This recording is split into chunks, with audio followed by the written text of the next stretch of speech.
The day I paid off their mortgage, no one said thank you.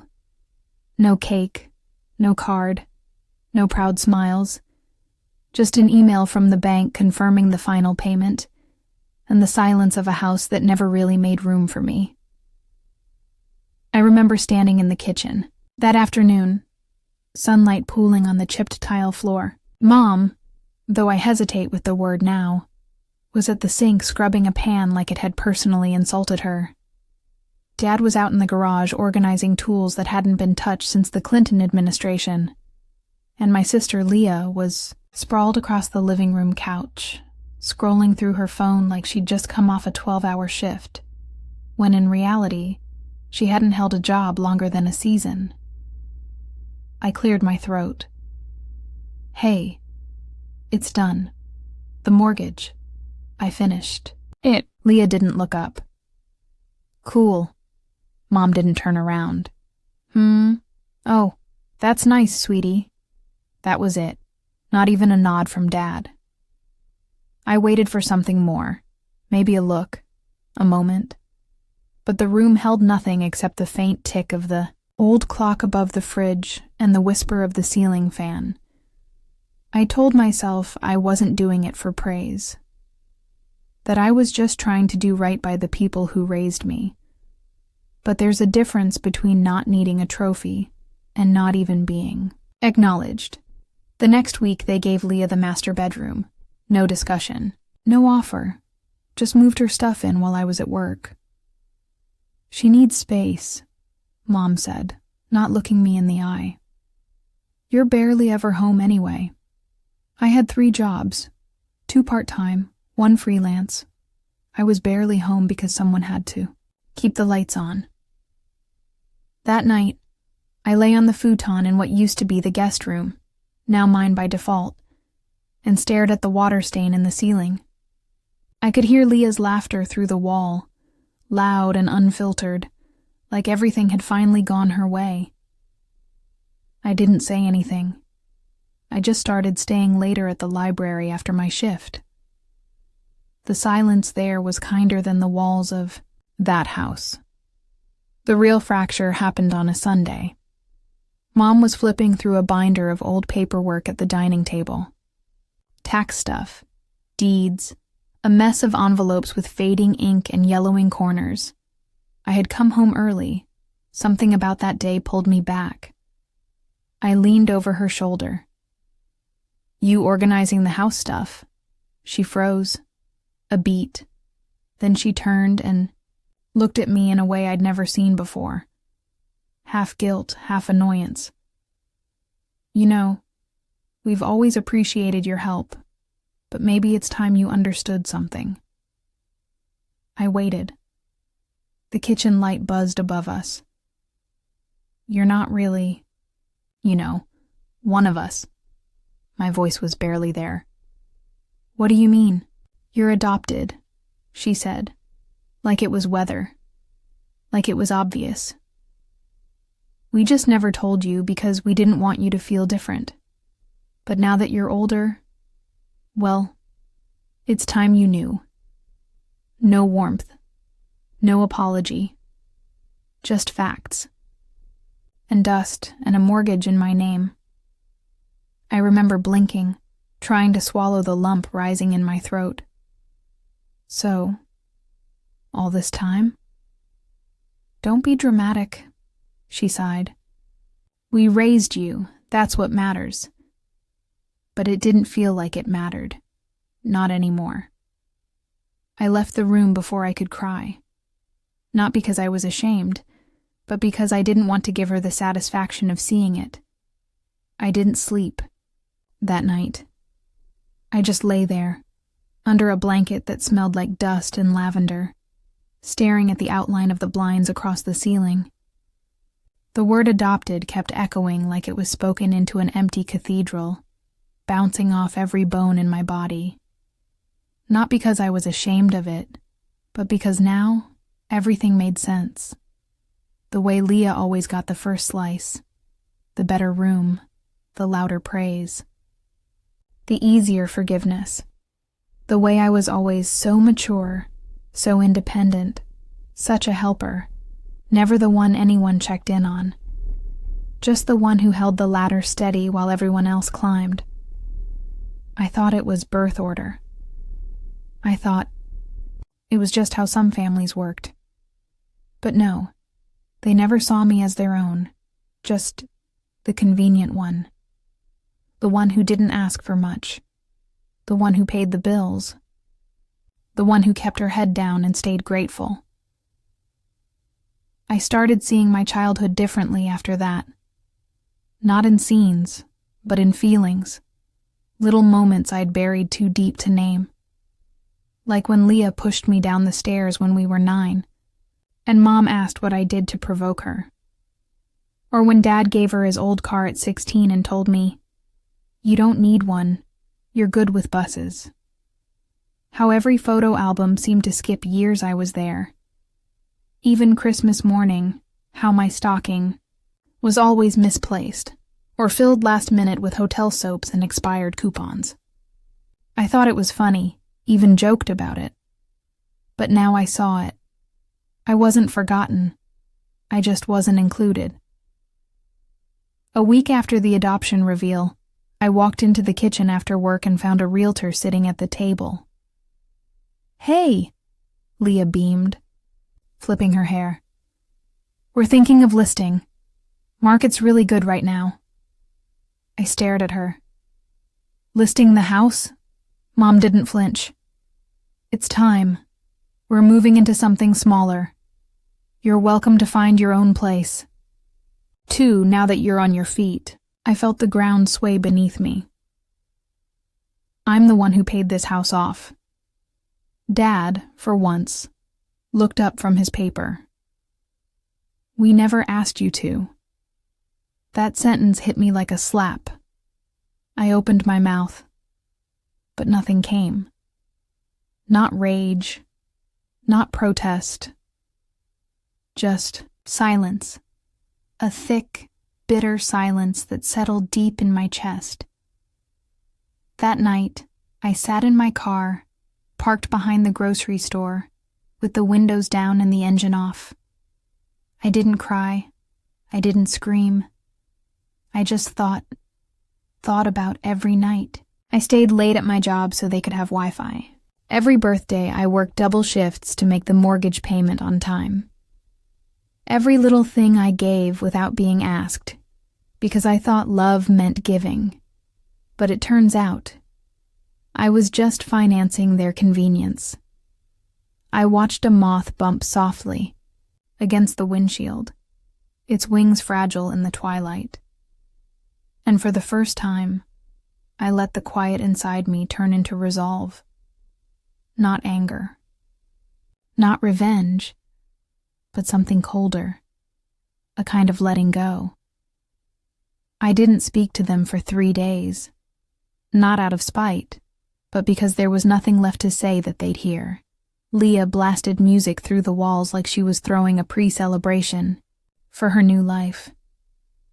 Mom kept humming in the kitchen, baking more than she ever had when I was young.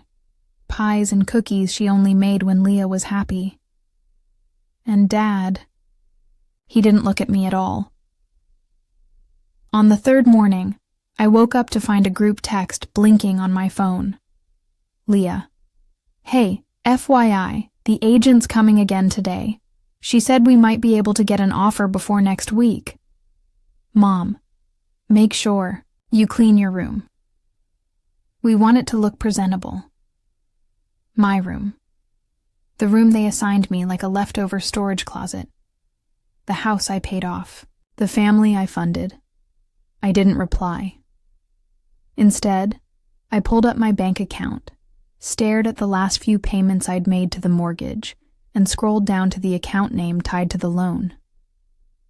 It was in Dad's name. It had always been in Dad's name. But the payments were mine. And then I remembered something they probably forgot I had. My emails, every statement, every receipt, every transfer confirmation. I had proof. Not because I was thinking ahead, but because I'd always needed to know where every dollar went. I wasn't raised with a net, just silence and the quiet burden of being responsible for things no one wanted to be thanked for. That evening, while Leah toured the house in heels and giggles with the realtor, I sat in the small public library, downtown, a place that still felt like home in a way my bedroom never had. I opened a new folder on my drive, labeled it, "For the Record." Then, I started uploading the entire mortgage payment history, every bank transfer, screenshots of text messages where they asked me to help just this once, even a photo of me on the day I made the final payment, smiling in front of the mailbox, like an idiot who thought they'd just saved something worth keeping. The next morning, I printed everything, not to confront them, but to own it, quietly. I took the folder and walked it into a lawyer's office across town. One I found while lying awake at 3 a.m. the night of the adoption talk. I wasn't looking for revenge. I was looking for my part back. The lawyer didn't even blink as I laid it all out, just nodded, slow and calm.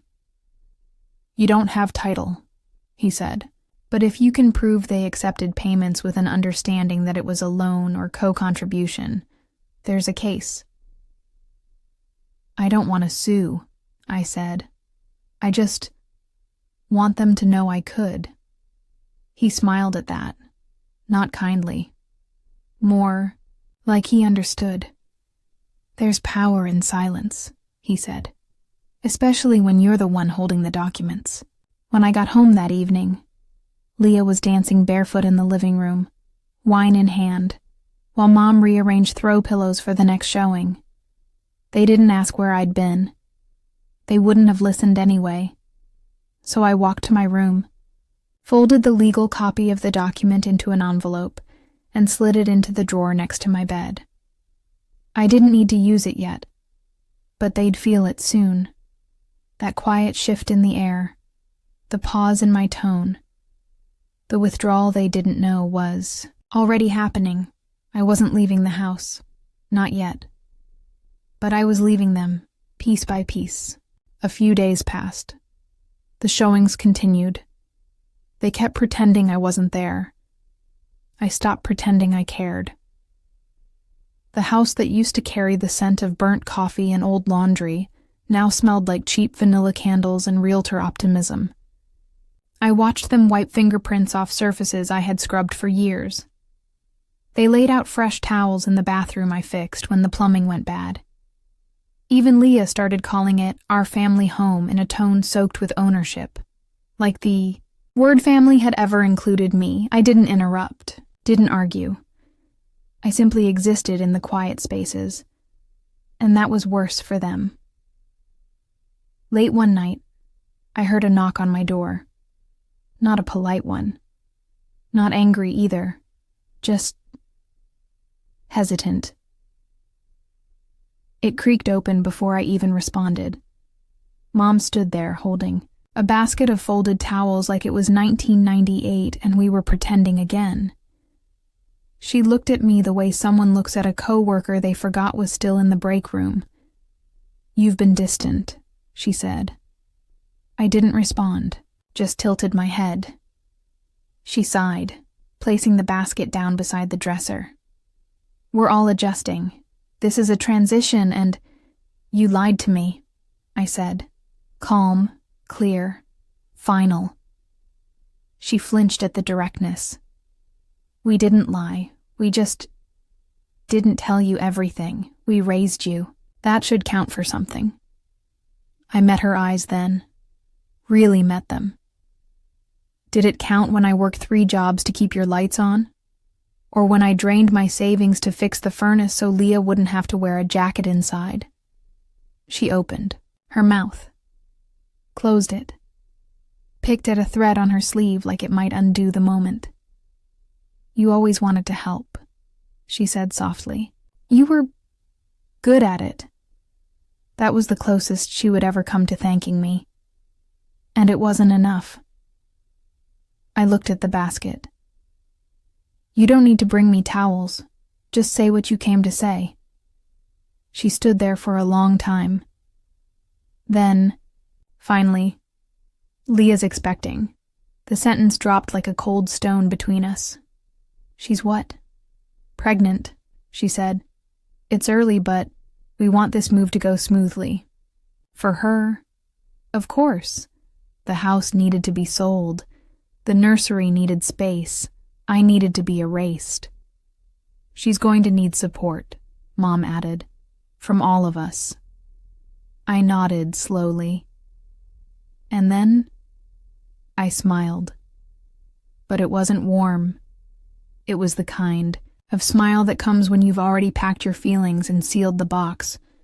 I already gave all I had. After she left, I sat at my desk and stared at the envelope in the drawer. I didn't pull it out, didn't touch it. I just sat with it. Not because I was unsure, but because I wanted them to feel it coming. The withdrawal of warmth, the absence of sacrifice. The space I used to fill, growing colder by the hour. The next morning, I got up before sunrise, took a long shower, brushed my hair. Then I walked into the kitchen where Mom was sipping coffee, and Leah was tapping through her phone. Dad had already left, or maybe just disappeared into the garage again. I placed 3 envelopes on the table, neatly labeled. Mortgage payments, record. Legal summary, counsel retained. Final note, boundaries. I didn't wait for them, to open them. Didn't raise my voice, didn't cry. I just poured myself a glass of water, took a sip, and walked out of the room like it wasn't mine anymore, because it wasn't. The calls started 3 days later. First, just one from Dad, unusual in itself. I let it ring, then 2 from Mom, then 1 from Leah at 2:13 a.m. with no voicemail. I didn't answer. I didn't block them either. Let them hear the hollow ring. Let them feel the silence I'd lived in for decades. I imagined them sitting around the kitchen table with those envelopes. Mom pacing.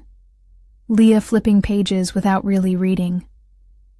Dad staring at the part where I wrote in calm, lawyer-reviewed language that I had documented proof of every payment, every cent, every digital trail. The note at the end read, "I'm not taking you to court, but I want you to know I could. I've withdrawn more than just my money. I've withdrawn myself. I didn't move out. Not yet. I stayed. Paid rent somewhere else, but kept that room empty on purpose. Just a mattress, the drawer, and a hook on the door where my coat used to hang. I wanted them to see the outline of my absence. At dinner, if I was ever there, I ate quietly. Said thank you to no one, washed my own dish and left theirs in the sink, not out of cruelty, out of clarity. Mom tried to engage. You should see the ultrasound. It's a boy. That's nice. Leah walked past me one day and muttered, "You always had to be the martyr." I didn't reply, because martyrs die for a cause, and I wasn't dying for them anymore. Some nights I'd sit outside on the back step and listen to the hum of a house that didn't know how to function without me. The water heater broke again. The bills piled up. Leah cried one night when the internet cut out. I heard it all through the walls, like I was hearing ghosts of my younger self. But I didn't step in. I didn't fix it. I watched. I watched as they realized I was more than a bank account, more than a spare room, more than the easy one. I was the scaffolding, and they had kicked it out from under themselves. One afternoon, I walked through the house with a man from a firm interested in a quiet buyout. He wore clean shoes and a silk tie and didn't ask why. I was there instead of the owners. He just said, It's rare to see a property like this come with such clear payment records. I smiled. Clarity is all I've ever wanted. We shook hands in the driveway. The sun was low. The porch was empty. And for the first time in years, I felt tall standing there. Not because I'd won, but because I no longer needed their permission to exist. The offer came in quietly.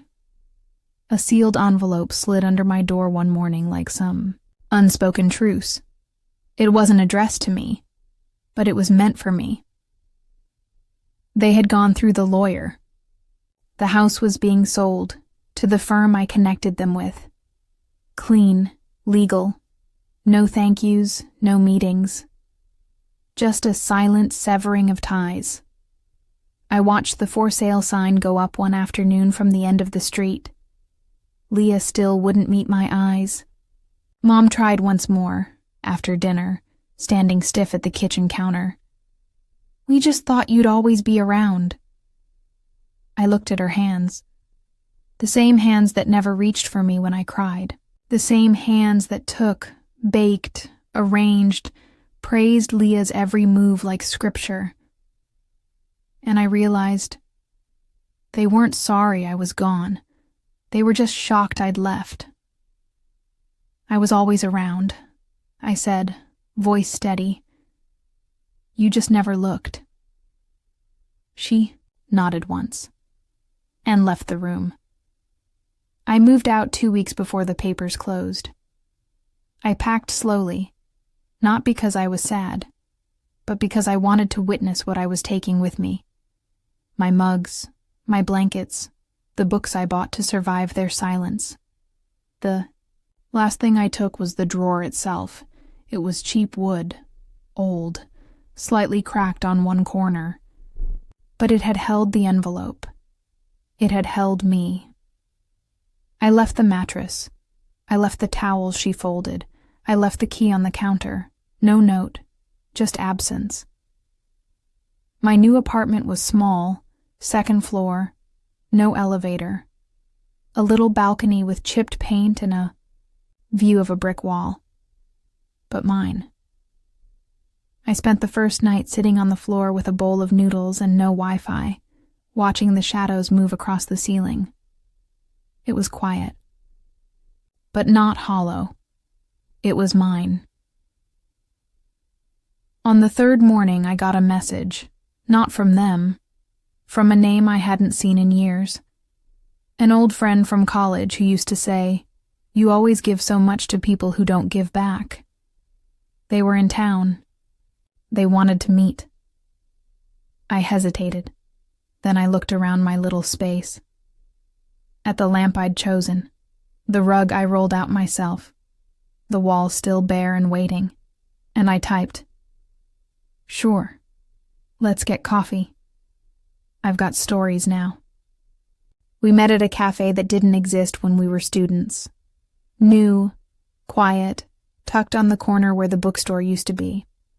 He looked older in the kind way, lines from real laughter, not from squinting at a screen or holding back tears. His hair was longer. His eyes were still the same, warm in that way people lose over time. But he hadn't. "You look different," he said, sliding my coffee across the table. "Feel different," I replied. We didn't talk about my family at first, just about books, the city, how people change. How I had once dreamed of being a writer or a therapist or someone who lived by the ocean with a big yellow dog. "Do you still want those things?" he asked. I paused. I didn't know, because for so long, what I wanted was just for the people around me to see me, to love me in the way I loved them. "I think," I said slowly, "I just want quiet things now. Peace, boundaries, maybe a yellow dog, but one that chooses me." He smiled. "That sounds like freedom." That night I walked back to my apartment, with no music in my ears, just the sound of my own footsteps. I passed lit windows, Other lives glowing from the inside. Families, couples, someone watering plants in pajamas. I didn't envy them. I didn't ache to be part of something anymore, because I was starting to feel whole without having to be chosen. 1 week later, I got a letter in the mail. From Leah, just my name on the front. Inside, her handwriting, sloppy, rushed but unmistakable. The baby's due soon. I thought you should know. Mom's been crying a lot. Dad won't talk about it. I don't even know if I want this. The house is gone. It feels weird, empty. I used to think you were pathetic, always trying so hard. But maybe you were just better than me. I'm not asking for anything. I just didn't know who else to write to. No apology, no invitation. Just a window cracked open in the house we all burned down. I folded the letter carefully, placed it in a drawer, not to reply. Just to remember. I opened my window that night and let the cold come in.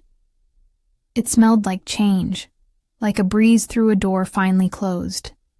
The letter stayed in the drawer, not because I was angry, though I had been.